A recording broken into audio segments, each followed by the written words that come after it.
ಮಧ್ಯಪ್ರಾಚ್ಯವು ದೊಡ್ಡ ಯುದ್ಧದ ಅಂಚಿನಲ್ಲಿ ನಿಂತಿದೆ. ಇದು ಜಗತ್ತಿನ ಗಮನವನ್ನು ಸೆಳೆಯುತ್ತಿದೆ. ಇಸ್ರೇಲ್ ಮತ್ತು ಇರಾನ್ ನಡುವೆ ದಶಕಗಳಿಂದಲೂ ಇರುವ ಉದ್ವಿಗ್ನತೆ ಈಗ ತೀವ್ರವಾಗಿತ್ತು. ಎಲ್ಲ ದೇಶಗಳು ಆತಂಕದಿಂದ ನೋಡುತ್ತಿವೆ. ಎರಡು ಪ್ರಾದೇಶಿಕ ಶಕ್ತಿಗಳು ಜಬರುಗೊಳ್ಳುವ ಹಾದಿಯಲ್ಲಿ ಸಾಗುತ್ತಿವೆ. ಅವರ ವರಾಕ್ಯವು ಸ್ಮೀಯವಾಗಿ ಮಾತ್ರವಲ್ಲದೆ ಜಾಗತಿಕ ಮಟ್ಟದಲ್ಲಿಯೂ ಉದ್ವಿಗ್ನತೆಯನ್ನು ಹೆಚ್ಚಿಸಿದೆ. ಯುದ್ಧದ ಭೀತಿ ದೊಡ್ಡದಾಗಿ ಕಾಣಿಸುತ್ತಿದ್ದು, ಆ ಪ್ರದೇಶವನ್ನು ಆವರಿಸಬಹುದಾದ ಪರಿಣಾಮಗಳು ದೂರವ್ಯಾಪಿಯಾಗಿವೆ. ಇಂಥ ಸಮಯದಲ್ಲಿ ಅಂತಾರಾಷ್ಟ್ರೀಯ ಸಮುದಾಯದ ಗಮನ ಮಧ್ಯಪ್ರಾಚ್ಯದಲ್ಲಿ ಕೇಂದ್ರೀಕೃತವಾಗಿದೆ. ದೊಡ್ಡ ಮಟ್ಟದ ಸೈನಿಕ ಸಂಘರ್ಷದ ಸಾಧ್ಯತೆ ಇದು ಕೇವಲ ಪ್ರಾದೇಶಿಕ ಸಮಸ್ಯೆಯಲ್ಲ, ಜಾಗತಿಕ ಸಮಸ್ಯೆಯೂ ಹೌದು. ದೇಶಗಳು ಎಚ್ಚರಿಕೆಯಲ್ಲಿ ಇದ್ದು ರಾಜತಾಂತ್ರಿಕ ಸಂಪರ್ಕಗಳು ಜೋರಾಗಿವೆ. ಸೈನಿಕ ತಜ್ಞರು ನಿರಂತರವಾಗಿ ಕಾರ್ಯನಿರ್ವಹಿಸುತ್ತಿದ್ದಾರೆ. ಪರಿಸ್ಥಿತಿ ಗಂಭೀರವಾಗಿದೆ. ಫಲಿತಾಂಶಗಳು ಅಸ್ಪಷ್ಟವಾಗಿವೆ. ಇದರಿಂದಾಗಿ ಇದು ಜಗತ್ತಿನ ರಾಜಕೀಯದಲ್ಲಿ ಅತ್ಯಂತ ಮಹತ್ವದ ಕ್ಷಣವಾಗಿದೆ. ಉದ್ವಿಗ್ನತೆ ಜಗತ್ತಿನ ರಾಜತಾಂತ್ರಿಕ ಸಂಬಂಧಗಳನ್ನು ಪ್ರಭಾವಿತಪಡಿಸಬಹುದು. ಯಾವುದೇ ತಪ್ಪು ಹೆಜ್ಜೆ ದೊಡ್ಡ ಯುದ್ಧಕ್ಕೆ ಕಾರಣವಾಗುವುದು ಎಂಬ ಭಯ ಇದೆ.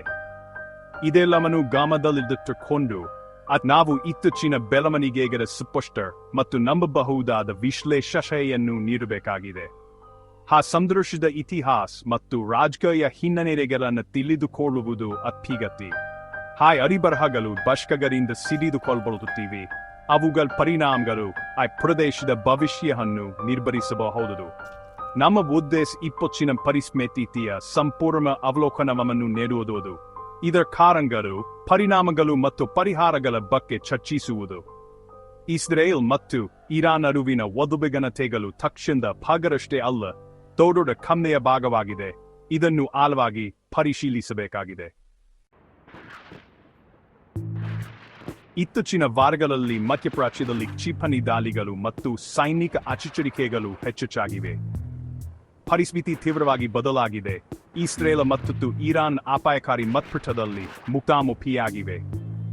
ಫೆಬ್ರವರಿ 28 ಇಸ್ರೇಲ್ ಅಮೆರಿಕ ಮತ್ತು ಇಸ್ರೇಲ್ ಸೇರಿ ನಡೆಸಿದ ಆಪರೇಷನ್ ಎಪಿಕ್ ಕ್ಯೂರಿ ಎಂಬ ಸೈನಿಕ ಕಾರ್ಯಾಚರಣೆ ಸಂಘರ್ಷವನ್ನು ಮತ್ತಷ್ಟು ಗಂಭೀರಗೊಳಿಸಿತು. ಮೊದಲ 12 ಗಂಟೆಗಳಲ್ಲಿ ಸುಮಾರು 900 ದಾಳಿಗಳು ನಡೆದವು. ಇದು ಸಂಘರ್ಷದ ತೀವ್ರತೆ ಮತ್ತು ವ್ಯಾಪ್ತಿಯನ್ನು ತೋರಿಸುತ್ತದೆ. ಆ ದಾಳಿಗಳ ನಂತರ ಬಂದ ಸೈನಿಕ ಎಚ್ಚರಿಕೆಗಳು ಪರಿಸ್ಥಿತಿಯ ಗಂಭೀರತೆಯನ್ನು ಸ್ಪಷ್ಟಪಡಿಸಿವೆ. ಪ್ರದೇಶದ ದೇಶಗಳು ಮಾತ್ರವಲ್ಲದೆ ಜಗತ್ತಿನಾದ್ಯಂತ ಭದ್ರತಾ ಕ್ರಮಗಳನ್ನು ಹೆಚ್ಚಿಸಲಾಗಿದೆ. ದಾಳಿಗಳು ಇರಾನಿನ ಭೂಕೇಂದ್ರೀಯ ಮೂಲಸೌಕರ್ಯಗಳನ್ನು ಗುರಿಯಾಗಿಸಿಕೊಂಡವು.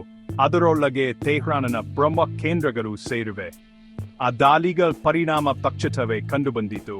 ಇರಾನ್ ಮತ್ತು ಅದರ ಬೆಂಬಲಿಗರು ಶತಾರು ಕ್ಷಿಪಣಿ ಮತ್ತು ಡ್ರೋನ್ ದಾಳಿಗಳ ಮೂಲಕ ಅಮೆರಿಕ ಮತ್ತು ಇಸ್ರೇಲ್ ಹಿತಾಸಕ್ತಿಗಳನ್ನು ಗುರಿಯಾಗಿಸಿದರು. ಆ ದಾಳಿಗಳ ಪರಿಣಾಮವಾಗಿ ಭಾರ ಪ್ರಾಣಹಾನಿ ಮತ್ತು ಹಾನಿ ಸಂಭವಿಸಿದೆ. ನಾಗರಿಕರು ದೊಡ್ಡ ಮಟ್ಟದಲ್ಲಿ ಬಲಿಯಾಗಿದ್ದಾರೆ. ಸಾವಿರಾರು ಜನ ಗಾಯಗೊಂಡಿದ್ದಾರೆ. ಶಾಲೆಗಳು, ಆಸ್ಪತ್ರೆಗಳು, ಮಾರುಕಟ್ಟೆಗಳು ಹಾನಿಗೊಳಗಾಗಿವೆ. ಜನಜೀವನವೇ ಅಸ್ಥಿರವಾಗಿದೆ. ಆ ಬೆಳವಣಿಗೆಯು ಯುದ್ಧದ ಭಯವನ್ನು ಹೆಚ್ಚಿಸುವುದರ ಜೊತೆಗೆ ತಕ್ಷಣದ ಶಾಂತಿ ಮಾತುಕತೆಗಾಗಿ ಕರೆಗಳನ್ನು ಹೆಚ್ಚಿಸಿದೆ. ಜಗತ್ತಿನಾದ್ಯಂತದ ದೇಶಗಳು ಆ ಪರಿಸ್ಥಿತಿಯನ್ನು ನಿಜಕ್ಕೂ ಗಂಭೀರವಾಗಿ ನೋಡುತ್ತಿವೆ. ರಾಜತಾಂತ್ರಿಕ ಪ್ರಯತ್ನಗಳು ನಡೆಯುತ್ತಿವೆ, ಆದರೆ ಪರಿಸ್ಥಿತಿ ಇನ್ನೂ ಅಸ್ಥಿರವಾಗಿದೆ. ಸೈನಿಕ ಶಕ್ತಿಗಳು ಎಚ್ಚರಿಕೆಯಲ್ಲಿ ಇದ್ದು ಮುಂದಿನ ದಾಳಿಗಳಲ್ಲಿ ಜಗತ್ತನ್ನು ಆತಂಕದಲ್ಲಿ ಇಡುತ್ತಿದೆ. ಇಂಥ ಉದ್ವಿಗ್ನ ಸಮಯದಲ್ಲಿ ನಿಖರವಾದ ಮತ್ತು ಆಳವಾದ ವಿಶ್ಲೇಷಣೆ ಬಹಳ ಅಗತ್ಯ. ನಮ್ಮ ಚಾನಲ್ ಸ್ಪಷ್ಟ ಮತ್ತು ಸರಳ ಸುದ್ದಿ ವಿಶ್ಲೇಷಣೆಯನ್ನು ನೀಡುವುದರಲ್ಲಿ ಹೆಮ್ಮೆ ಪಡುತ್ತದೆ. ನಾವು ವಾಸ್ತವಗಳು ಮತ್ತು ಮುಖ್ಯವಾದ ಮಾಹಿತಿಯನ್ನು ನಿಮ್ಮ ಮುಂದೆ ಇಡಲು ಬದ್ಧರಾಗಿದ್ದೇವೆ. ನಮ್ಮ ವಿಶ್ಲೇಷಣೆಯು ಆಳವಾದ ಸಂಶೋಧನೆ ಮತ್ತು ಜಾಗತಿಕ ರಾಜಕೀಯವನ್ನು ಅರ್ಥ ಮಾಡಿಕೊಳ್ಳುವ ತಜ್ಞರ ಜಾಲದ ಮೇಲೆ ಆಧಾರಿತವಾಗಿದೆ. ಜಗತ್ತಿನ ಉತ್ತನೆಗಳನ್ನು ಎಲ್ಲರೂ ಸುಲಭವಾಗಿ ಅರ್ಥ ಮಾಡಿಕೊಳ್ಳುವಂತೆ ನಾವು ವಿವರಿಸುತ್ತೇವೆ. ಸಡಿಲ್ ವಿಷಯಗಳನ್ನು ಸರಳವಾಗಿ ವಿವರಿಸುವ ಮೂಲಕ ನಾವು ಮಾಹಿತಿಪೂರ್ಣ ಮತ್ತು ಆಕರ್ಷಕ ಗಮನವನ್ನು ನೀಡಲು ಪ್ರಯತ್ನಿಸುತ್ತೇವೆ. ನಮ್ಮ ಉದ್ದೇಶ ಪ್ರೇಕ್ಷಕರಿಗೆ ಜ್ಞಾನವನ್ನು ನೀಡುವುದು, ಜಾಗತಿಕ ಸಂಗತಿಗಳನ್ನು ಅರೆಮಾಡಿಕೊಳ್ಳಲು ಸಾಧ್ಯವಾಗುವಂತೆ ಮಾಡುವುದು. ನಿಜವಾದ ಮಾಹಿತಿಗೆ ಮತ್ತು ಸಮತೋಲನದ ವರದಿಗೆ ನಾವು ಬದ್ಧರಾಗಿದ್ದೇವೆ. ವಿವಿಧ ದೃಷ್ಟಿಕೋನಗಳನ್ನು ಪರಿಚಯಿಸುವ ಮೂಲ ನಾವು ಸಮತೋಲನದ ದೃಷ್ಟಿಕೋನವನ್ನು ನೀಡಲು ಪ್ರಯತ್ನಿಸುತ್ತೇವೆ.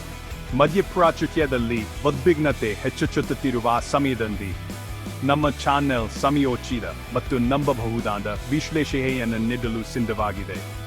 ಮುಂದಿನ ಭಾಗಗಳಲ್ಲಿ ಇಸ್ರೇಲ್ ಇರಾನ್ ವೈರಾಗ್ಯದ ಇತಿಹಾಸವನ್ನು, ಇತ್ತೀಚಿನ ಬೆಳವಣಿಗೆಯನ್ನು ಮತ್ತು ಇದರ ಪರಿಣಾಮಗಳನ್ನು ಆಳವಾಗಿ ಪರಿಶೀಲಿಸುತ್ತೇವೆ.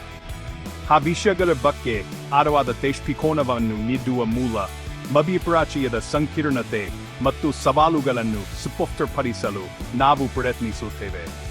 ಆ ತಿರುವಿನ ಸಮಯದಲ್ಲಿ ನಮ್ಮ ಜೊತೆ ಇರಿ. ನಿಮಗೆ ಅತ್ಯಮದ ವಿಶ್ಲೇಷಣೆಯನ್ನು ನಾವು ನೀಡುತ್ತೇವೆ. ಇಸ್ರೇಲ್ ಮತ್ತು ಇರಾನ್ ನಡುವಿನ ವೈರಾಗ್ಯವು ಇತಿಹಾಸದಲ್ಲಿ ಆಳವಾಗಿ ನೆಲೆಯೂರಿದೆ. ಇದರ ಪ್ರಾರಂಭವನ್ನು ಜೆಜಿ ಗಾಂಜಾರ್ ಇರಾನ್ ಕ್ರಾಂತಿಗೆ ಹಿಂತಿರುಗಿ ನೋಡಬಹುದು. ಆ ಕ್ರಾಂತಿಯ ನಂತರ ಇರಾನ್ ಶಾಹ್ ಅವರ ರಾಜತಂತ್ರದಿಂದ ಖೋಮೆನಿ ನೇತೃತ್ವದ ಇಸ್ಲಾಮಿಕ್ ಗಣರಾಜ್ಯವಾಗಿತ್ತು. ಆ ಕ್ರಾಂತಿಯು ಇರಾನ್ನ ವಿದೇಶಾಂಗ ನೀತಿಯಲ್ಲಿ ದೊಡ್ಡ ಬದಲಾವಣೆಯನ್ನು ತಂದಿತು. ಪಾಶ್ಚಾತ್ಯ ದೇಶಗಳಿಗೂ ಅದರೊಂದಿಗೆ ಇಸ್ರೇಲ್ಗೂ ವಿರುದ್ಧವಾಗಿ ಇರಾನ್ನನ್ನು ನಿಲ್ಲಿಸಿತು. ಇರಾನ್ ಇಸ್ರೇಲ್ ಅನ್ನು ಅಕ್ರಮ ರಾಷ್ಟ್ರವೆಂದು ಘೋಷಿಸಿ ಆಕ್ರಮಣಕಾರಿ ನಿಲುವು ತಾಳಿತು. ಹೊಸ ಆಡಳಿತವು ಇಸ್ರೇಲ್ ವಿರುದ್ಧದ ಮಾತುಗಳಲ್ಲಿ ತೀವ್ರವಾಗಿತ್ತು. ಇಸ್ರೇಲ್ಗೆ ವಿರೋಧಿ ಕಾಟಿ ಚಟುವಟಿಕೆ ನಡೆಸುತ್ತಿದ್ದ ಗುಂಪುಗಳಿಗೆ ಇರಾನ್ ಬೆಂಬಲ ನೀಡಲು ಶುರು ಮಾಡಿತು. ಇದರಿಂದ ಇಬ್ಬರ ನಡುವೆ ಪಕ್ಷೀಯ ಯುದ್ಧದ ಪರಿಸ್ಥಿತಿ ನಿರ್ಮಾಣವಾಯಿತು. ಇರಾನ್ ಹಿಜ್ಬುಲ್ಲಾ ಮತ್ತು ಹಮಾಸ್ಗೆ ಶಸ್ತ್ರಾಸ್ತ್ರ ತರಬೇತಿ ನೀಡಿತು. ಇದರ ಪರಿಣಾಮವಾಗಿ ಇಸ್ರೇಲ್ ತನ್ನ ಭದ್ರತೆಗೆ ದೊಡ್ಡ ಧಕ್ಕೆಯಾಗುತ್ತದೆ ಎಂಬ ಭಾವನೆ ಹೊಂದಿತು. ಆ ವೈರಾಗ್ಯವು ನೇರ ಮತ್ತು ಪರೋಕ್ಷ ಸಂಘರ್ಷಗಳ ಮೂಲ ಮತ್ತಷ್ಟು ಗಂಭೀರವಾಗಿದೆ. ದಶಕಗಳ ಕಾಲ ಸಂಘರ್ಷ ರೂಪಾಂತರಗೊಂಡಿದ್ದರೂ ಮೂಲ ಹಕ್ಕು ಉದ್ವಿಗ್ನತೆ ಹಾಗೆಯೇ ಕುಳಿದಿದೆ. ಇಸ್ರೇಲ್ ಇರಾನ್ ವೈರಾಗ್ಯದ ಇತಿಹಾಸವನ್ನು ತಿಳಿದುಕೊಳ್ಳುವುದು ಇತ್ತೀಚಿನ ಪರಿಸ್ಥಿತಿಯನ್ನು ಅರ್ಥಮಾಡಿಕೊಳ್ಳಲು ಬಹಳ ಅಗತ್ಯ.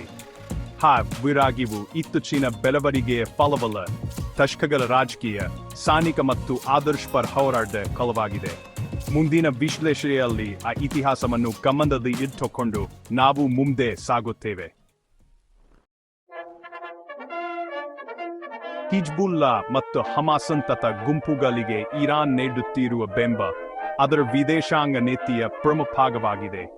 ಇದಕ್ಕೆ ಕಾರಣವಾಗಿ ಆದರ್ಶ ಮತ್ತು ತಂತ್ರಜ್ಞಾನ ಎರಡು ಕಾರಣಗಳಿವೆ.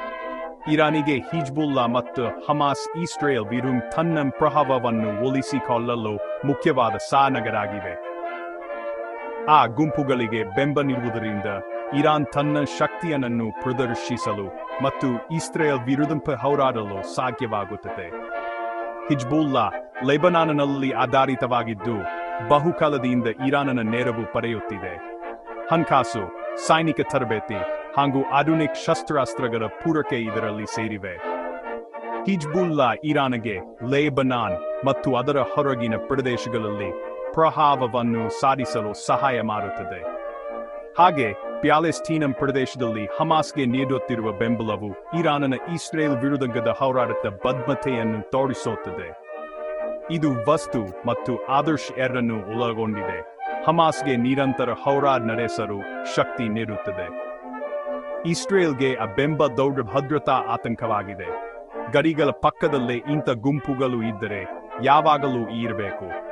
ಆ ಗುಂಪುಗಳಿಂದ ದಾಳಿ ಸಂಭವಿಸಬಹುದು ಎಂಬ ಕಾರಣದಿಂದ ಇಸ್ರೇಲ್ ಸದಾ ಸೈನಿಕವಾಗಿ ಸಜ್ಜಾಗಿರುತ್ತದೆ. ಇದರಿಂದ ಉದ್ವಿಗ್ನತೆ ಮತ್ತಷ್ಟು ಹೆಚ್ಚುತ್ತದೆ. ಇರಾನ್ ಬೆಂಬಲವನ್ನು ಕಡಿಮೆ ಮಾಡಲು ಇಸ್ರೇಲ್ ನಡೆಸುವ ಸೈನ್ಯ ಕ್ರಮಗಳು ಪ್ರತಿಕ್ರಿಯೆ ಮತ್ತು ಪ್ರತಿದಾಳಿಗಳ ಚಕ್ರವನ್ನು ಹುಟ್ಟಿಸುತ್ತವೆ. ಆ ಸಂಬಂಧಗಳು ಮಧ್ಯಪ್ರಾಚ್ಯದ ರಾಜಕೀಯವನ್ನು ಜಾಗತಿಕ ಮಟ್ಟದ ಸಮಸ್ಯೆಯನ್ನಾಗಿಸುತ್ತವೆ.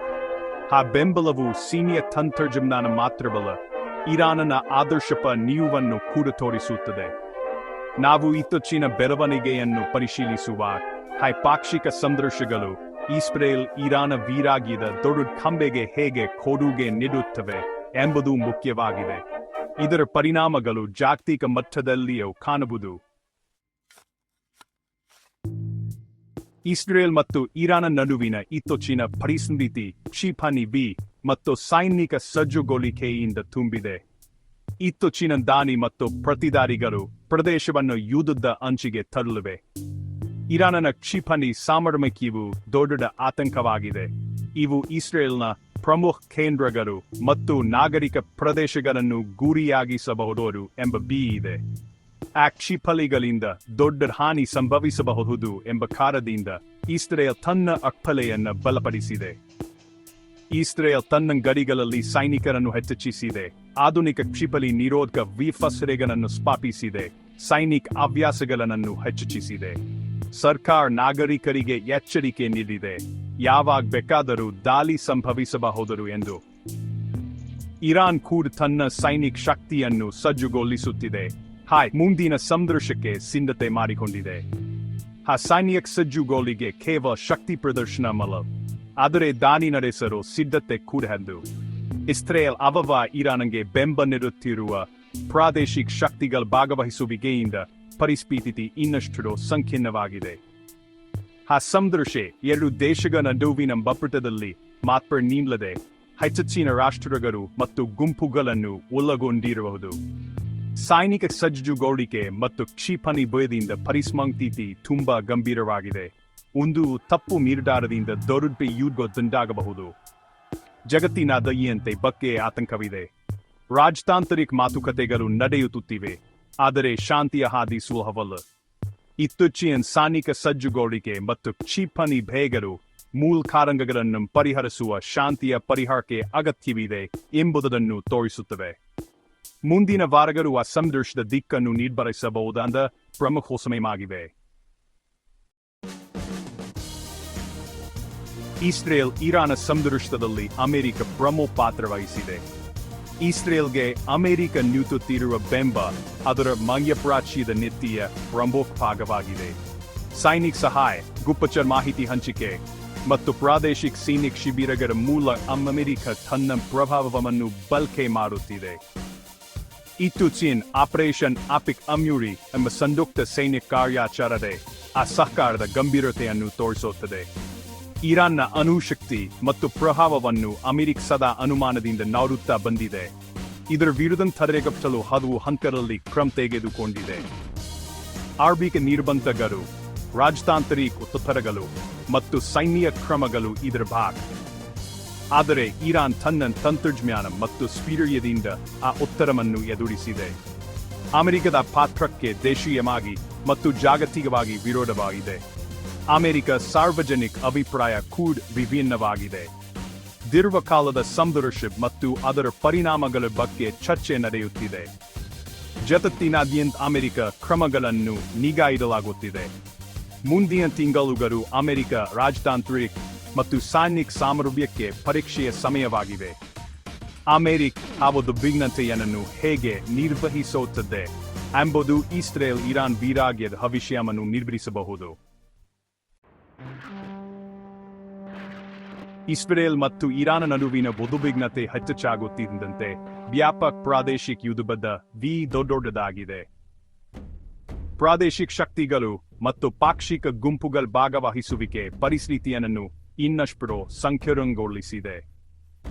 ಲೆಬನಾನ್ನ ಹಿಜ್ಬುಲ್ಲಾ ತನ್ನ ಶಕ್ತಿಶಾಲಿ ಸೈನಿಕ ಸಾಮರ್ಥ್ಯ ಮತ್ತು ಇತಿಹಾಸದ ವೈರಾಗ್ಯದಿಂದ ದೊಡ್ಡ ಭಯವಾಗಿದೆ. ಯಾವುದೇ ಉದ್ವಿಗ್ನತೆ ಹಿಜ್ಬುಲ್ಲಾವನ್ನು ಆ ಸಂಘರ್ಷಕ್ಕೆ ಸೆಳೆಯಬಹುದು. ಸಿರಿಯಾ ಮತ್ತು ಇರಾಕ್ನಲ್ಲಿ ಇರಾನ್ ಬೆಂಬಲಿತ ಗುಂಪುಗಳು ಕೂಡ ಸಜ್ಜಾಗಿವೆ. ಇವು ಇರಾನ್ನ ನೆರವಿನಿಂದ ಇಸ್ರೇಲ್ ಮತ್ತು ಅಮೆರಿಕದ ಹಿತಾಸಕ್ತಿಗಳನ್ನು ಗುರಿಯಾಗಿಸಬಹುದು.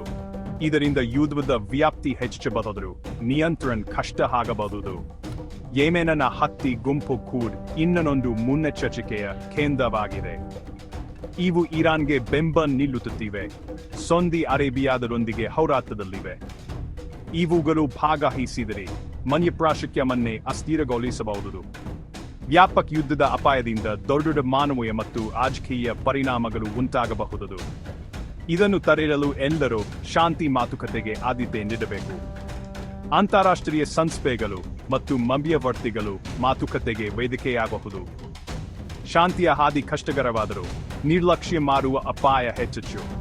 ಜಗತ್ತಿನಾದ್ಯಂತ ದೇಶಗಳು ಸ್ಪಷ್ಟ ಕ್ರಮಗೊಳ್ಳಬೇಕು. ಆ ಪ್ರದೇಶವನ್ನು ಮತ್ತು ಜಗತ್ತನ್ನು ಅಪ್ಪಿಸುವ ಹೊಣೆ ಜನರ ಮೇಲಿದೆ.